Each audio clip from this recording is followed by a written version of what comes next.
सर खाली मोटाइल बनो मोटा के हेंगा हो जाई हाँ एकदम काम ना करी हाँ बिया ससुर का ना करे बेहतर रह जाइब हो राणे राण रह जाइब तू का सोचा तला तो आज जल्दी से हम बिया को दे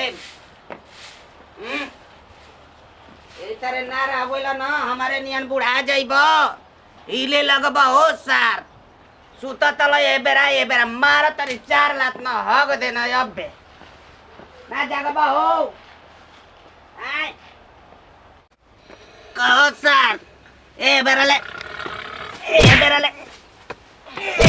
सुतल बलो तोहरा बुझात नहीं कहो ई सोते का टाइम हो का करे 12 बज गइल 12 बज गइल बा कौनो चीज को चिंते नहीं खे और शीतलहरी नहीं तो पड़ल बा कमाई न त जाता ले किनारे चल निकल बाहर चपला पहन है निकल खाली खा के भैंसा भइल बालो कमाई के नहीं खे तोहरा ए बेरले तोरा सुते के बा तो का करी हो बाबू करी भाई। का करी हो तू कमाते ना बालो आगे तू कमाते हो तो बापे का ना बल पर बेटा राज करे सर ना हम कब ले कमाते रहबे ई तरह बुढ़ौतिया में खाली तू जब देखो तब मरते रहेलो भाई खा के हाड़ इनिया पेट फूलौले जाता ला बुझाता कि कैसे कमाई केवना कमाई से फूलल बा तो ई कुल तोहरे दे ना देले वाला तो खइले बानी तो फूलल बा तू ही कहत ल जाके कमा के लिया होश में भाग जो हमारा घर से बाहर तो हर घूमल हम भूलवा दे भाई उठाई डंटवा ना मार के अब यहाँ है अच्छा पेटवा भीतर को देव जानते नहीं मारो मत तोहर गोड़ पर गिरता नहीं कि मारो मत मार दल है करिया हमर दुखा जाइबे न कमाए हां जा अरे हम कितना दिन कमाई जल्दी अब एकदम भाग बैग ले लही बैग कहाँ ले तो खरीद के धैले बोले बैग चले ही तरह नहीं एगो तोहर मिला ना बैग जाता लेकिन चल निकल जाके कमा के आवो न तब मारत तोहर अबे आई दवा भीतर चल जाए बहुत मारो तो ना चलत नहीं अब हरे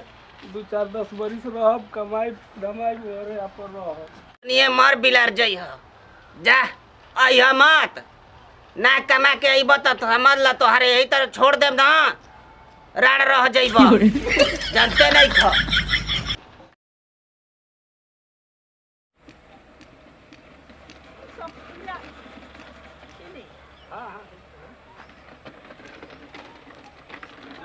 गाड़ी लेट पड़ल से देहात एरिया है देहात वही तो देखे में लागत कि देहात बा हां ये इतना कचरा है फिर भी ई जना तक खुला में सांस हां हां देख शहर का दवाई माने शहर का दवाई आ देहात का हवा एक बराबर होला ओ हां ई बात बा हां हां तो ई पूरा घर में के बा घर में के बाबू बना हम बने तू बस केहू ना ना तो ई बाबू खेती गिरती का बोल हाँ बाबू है कुल खेती होती कुल कटले पिटले हम कुल अब जे ई तू सब अपन बा हाँ ये कुल अपने ना हाँ हमारा के उ बोले लगना कमाए खाती तू कमात नहीं के सुत तले हई कोर तले हउ कोर तले तब का करी चलो ठीक बा गाड़ी लेट कर देला से हमारा कैसे पटा रहे थे बोलकर डार्लिंग मेरी जान ये सब अरे खुश रह बच्चा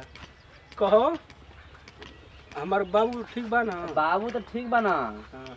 कहाँ से माल पता के लिए बोलो अरे बोल बा मार के खेदले ना ओ हमको मिस्टर हाँ। किसको माल बोल रहे हैं जी अरे माल दम आइटम और मस्त आइटम? तुम नहीं समझोगी ना ये भोजपुरी भाषा है ना अच्छा भोजपुरी तुम नहीं भाषा समझोगी लंदन वाली है क्या हाँ हाँ तो एक बात बोले आप ना हाँ। थोड़ा हट कर बात आइए हमारे हस्बैंड से दूर रहिए चलिए जी चलो माल एकदम झका एकदम पहले बोलो हाँ तो बाबू चलो खूब- तार रात कट जे बाकी मारिया बाबू ओ, घर पर खेत के ओ सुनिए छोड़ो अपनी बहन को का मालूम बोलते हैं हाँ, ना, ना, ये सब उनके क्या ऊपर बोल ना। रही हो ये वही बोल रहे हैं जो नहीं। हकीकत है नहीं वो सब वो तो किसी को बीबी को बोल अरे देना माल बोला जाता है जिसे सामान उमान आता है काहे के तो हम बोलियो दहनी हमार बच्चा बस्सी के अंदर खाली खा के पेटवे न फुलौले रहना हम काम को के खियौले रहती अब तो चल गई ना तो हमारा के खाली सपना में लौकता ना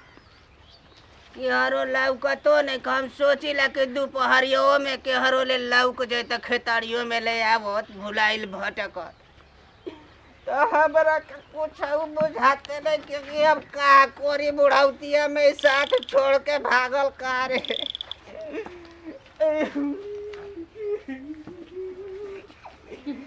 ए बचावा आवा न हो, कहाँ चल गइला हो? ऐ बकरी है में मैदान होख दे तली सा।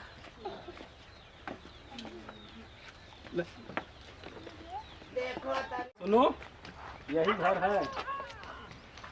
यही घर है। हाँ आओ। एक कबाड़ी जैसा लग रहा है। कबाड़ी जैसा, एक नंबर का अंदर ढुके ठंडा रहता है। एक नंबर का अंदर ढूंढे ठंडा है। क्या बोल रहे हैं हमको भाई, समझ नहीं जब आ रहा। अंदर चलोगी ना तो का ठंडा हो? धूप के दिन में ठंडा रहता है। ये सब मड़ी। तो सिकंदर तू आ गइला का अरे हो? बाबू गोड़ लागत ने। खुश रहा खुश रहा। आ जल्दी तू हिनकर गोड़ लाग। आई रे माई काहे के रे? ये बूढ़ा कौन है? ये मेरा पिताजी हैं। पिताजी। हाँ। त करे तू गोड़ लगे के कोतले ई तोर दादी लगी हम का?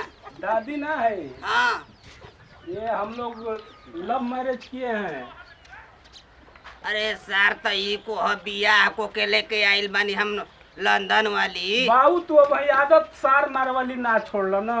का करी तू ऐसन 10 दिन में भेसे बना के चलिए गोइला है कमाए कि हाई लड़की कमाए गोइला है तू?